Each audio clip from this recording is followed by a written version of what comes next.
Kani kadai ke Batisi TV. Bat pidang pet ya ka khubor baman kasngi belawan ra shapi da ka rupa. Bapentingan bat Pynbna.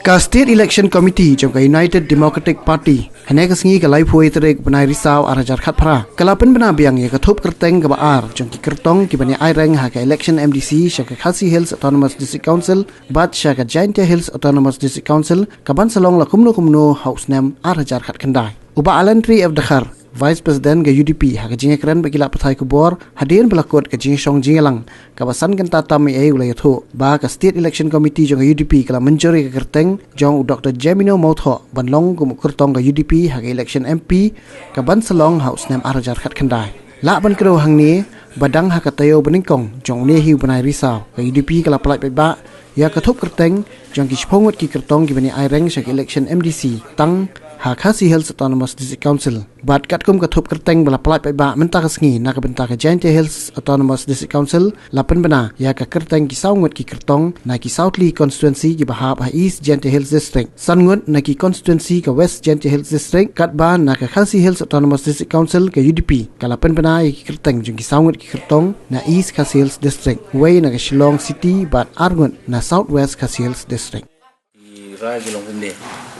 Kalau the candidates from East Giant Hills,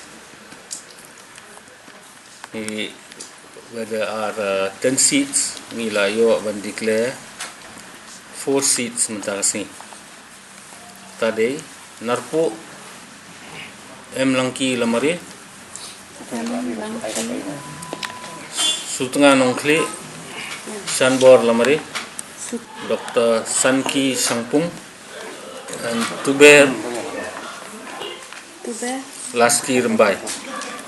Entah kesini nilai yo ban declare yo ka waris lam di bok sumer nongjingi suklang shela mukayau Eliza Dakhar Raliang Bison Roy Yano and Jowai Central Kitboklang Nongtru.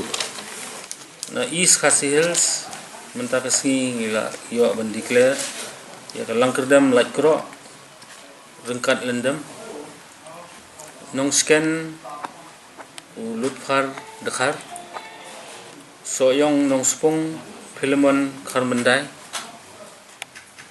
soreng kham Chris Tharsati Shillong City Malki Lai Mukhra Antonio Wat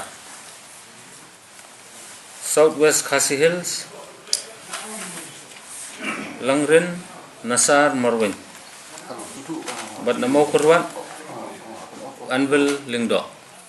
Today, the committee, after a lot of thought and deliberations in the past, has finally decided that Dr. Jemino Mawthoh will be the MP candidate of the United Democratic Party from the one Shillong parliamentary seat. The majority had insisted that they were ready and it is time to take a call. We simply took each one's view and that molded the consensus opinion of declaring Dr. Jemino Mawthoh as the candidate.